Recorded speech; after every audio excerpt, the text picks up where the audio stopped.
ఎర్రవెల్లిలోని తన farm house లో మాజీ సీఎం కేసీఆర్ కీలక సమావేశం నిర్వహించారు. ఎమ్మెల్యేలు, సీనియర్ నేతలతో అత్యవసర సమావేశం ఏర్పాటు చేశారు. గత కొద్ది రోజులుగా బీఆర్ఎస్ పార్టీ నుంచి కాంగ్రెస్ పార్టీలో వలసలు కొనసాగుతున్న నేపథ్యంలో తమ పార్టీని నాయకులను కాపాడుకునేందుకు కేసీఆర్ ఆ సమావేశం నిర్వహించినట్లు సమాచారం.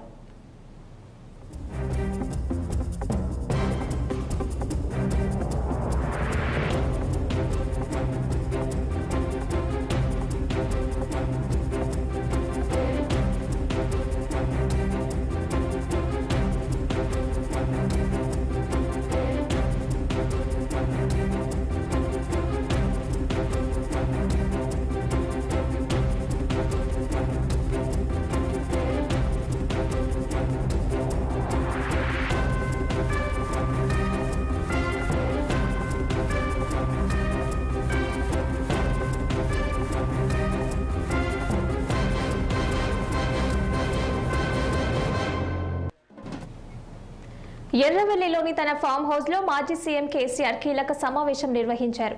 ఎమ్మెల్యేలు, సీనియర్ నేతలతో అత్యవసర సమావేశం ఏర్పాటు చేశారు.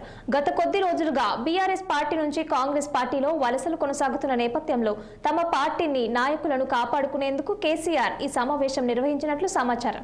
ఇక దీనిపై మరింత సమాచారం మా పొలిటికల్ బ్యూరో చీఫ్ రాములు అందిస్తారు. రాములు, చెప్పండి, కేసీఆర్ కీలక సమావేశం ఏర్పాటు చేశారని సమాచారం ఉంది, అప్డేట్స్ ఏంటి?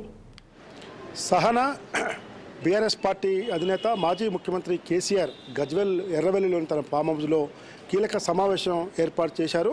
ఇప్పటికే ఆ సమావేశానికి బీఆర్ఎస్ పార్టీకి చెందిన పలువురు ఎమ్మెల్యేలు కూడా ఆ ఎర్రవెల్లి ఫామ్ హౌస్కు చేరుకున్నారు. అయితే ఇప్పటికే గత అసెంబ్లీ ఎన్నికల్లో ప్రధాన ప్రతిపక్ష పాత్రగా ఉన్న బీఆర్ఎస్ పార్టీని పలువురు ఎమ్మెల్యేలు ఒక్కొక్కరుగా కాంగ్రెస్లో చేరుతున్నారు. పార్టీని వీడి ఇప్పటికే లోక్సభ ఎన్నికలకు ముందు కడియం శ్రీహరి, దానం నాగేందరు, భద్రాచలం ఎమ్మెల్యే తెల్ల వెంకట్రావులు కాంగ్రెస్ పార్టీలో చేరగా లోక్సభ ఎన్నికల తర్వాత జరిగిన పరిణామాల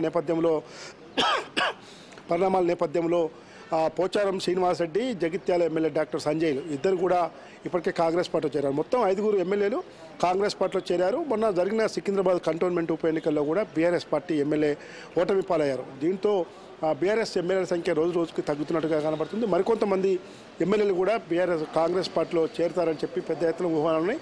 అదేవిధంగా పట్టంచెరు ఎమ్మెల్యే గూడెం మహిపాల్ రెడ్డి కూడా ఢిల్లీలో ఈరోజు మకం వేశారు. అయితే ఆయన బీజేపీలో చేరుతారా లేదు కాంగ్రెస్ పార్టీలో చేరుతారా అనేది మాత్రం ఇంకా క్లారిటీ లేదు. పెద్ద ఎత్తున చర్చ మాత్రం పార్టీని వీడతారనేది మాత్రం పెద్ద ఎత్తున చర్చ నడుస్తూ ఉంది. ఎందుకంటే ముఖ్యమంత్రి రేవంత్ రెడ్డిని వీళ్ళు అసెంబ్లీ ఎన్నికల్లో గెలిచిన తర్వాత అభివృద్ధి ప్రోటోకాల్ సమస్యల పేరుతో దుబ్బాక ఎమ్మెల్యే కొత్త ప్రభాకర్ రెడ్డి, నర్సాపూర్ ఎమ్మెల్యే సునీత లక్ష్మారెడ్డి, జైరాబాద్ ఎమ్మెల్యే మాణిక్ రావు, అదేవిధంగా పట్టంచెరు ఎమ్మెల్యే గూడెం మహిపాల్ రెడ్డి, నలుగురు కలిసి ముఖ్యమంత్రి రేవంత్ రెడ్డిని కలిసి పుష్పగుచ్చం ఇచ్చి ఆయనకు శుభాకాంక్షలు చెప్పి నియోజకవర్గంలో సమస్యలను వివరించారు. దాంతోపాటు రాజనగర్ ఎమ్మెల్యే ప్రకాష్ గౌడ్ కూడా నియోజకవర్గంలో సమస్యలపై ముఖ్యమంత్రి రేవంత్ రెడ్డిని కలిశారు. చేవేల ఎమ్మెల్యే కాల యాదయ్య కూడా ఈరోజు ముఖ్యమంత్రి రేవంత్ రెడ్డి, తర్వాత డిప్యూటీ సీఎం బట్టి విక్రమార్క, మంత్రి శ్రీధరబాబుతో కూడా కలవటం జరిగింది.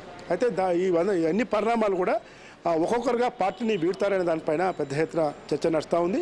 ఎలాగైనా సరే పార్టీ ఎమ్మెల్యేలను కాపాడుకోవాలన్న దాంతోనే ఈరోజు ఎర్రవెల్లి ఫామ్ హౌస్లో కేసీఆర్ అందుబాటులో ఉన్న ఎమ్మెల్యేలందరూ కూడా పిలిపించుకుంటున్నారని చెప్పి తెలుస్తూ ఉంది. అందుబాటులో ఉన్న ఎమ్మెల్యేలందరూ కూడా కలిసి సమావేశం అవుతారని కూడా తెలుస్తూ ఉంది. ఎందుకంటే ఇప్పటికే కరీంనగర్ ఎమ్మెల్యే గంగుల కమలాకర్ పార్టీని వీడతారని చెప్పి పెద్ద ఎత్తున మీడియాలో వార్తా కథలు వచ్చినాయి. నిజామాబాద్ జిల్లాకు చెందిన మరో ఎమ్మెల్యే మాజీ మంత్రి వేముల ప్రశాంత్ రెడ్డి, నల్గొండ జిల్లాకు చెందిన మరో మాజీ మంత్రి ఎమ్మెల్యే జగదీష్ రెడ్డి ఇలాంటి వ్యక్తులు కూడా పార్టీని వీడుతున్నారనే వార్తలు సోషల్ మీడియాలో కానీ ఇతర మీడియా మాధ్యమాల్లో కూడా పెద్ద ఎత్తున ప్రచారం నడుస్తున్న నేపథ్యంలో కేసీఆర్ ఇప్పుడు అప్రమత్తమైనట్టు తెలుస్తూ ఉంది.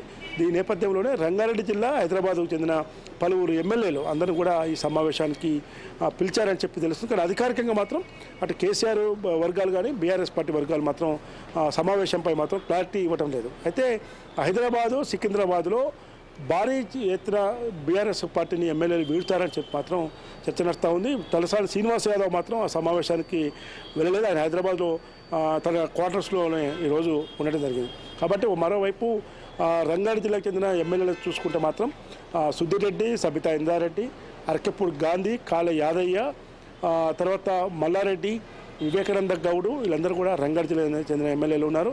హైదరాబాద్కు చెందిన ఎమ్మెల్యేలు చూసుకుంటే తలసాని శ్రీనివాస్ యాదవ్, మాగంటి గోపినాథ్, ముఠా గోపాల్, అదేవిధంగా మాధవరం కృష్ణారావు, అదేవిధంగా మర్రి రాజశేఖర రెడ్డి వీళ్ళందరూ కూడా హైదరాబాద్ చెందిన ఎమ్మెల్యేలు ఉన్నారు. కాబట్టి ఎట్టి పరిస్థితుల్లో కూడా greater Hyderabad, Malkajgiri parliament, Secunderabad parliament, Chevella parliament, Medak parliament పరిధిలో ఉన్న ఎమ్మెల్యేలను ఎట్టి పరిస్థితులు కూడా కాపాడుకునే దిశగా ఈరోజు కేసీఆర్ ప్రయత్నం చేస్తున్నట్టు తెలుస్తూ ఉంది. కేటీఆర్, హరీష్ రావులు కూడా ఈ వరుసగా ఈ ప్రయత్నాలు చేసేందుకు వాళ్ళందరూ కూడా కాపాడుకునే దిశగా, మరోవైపు ఎమ్మెల్సీలను కూడా కాపాడుకునేందుకు ఈరోజు ప్రయత్నం జరుగుతున్నట్టు తెలుస్తూ ఉంది. సహనా.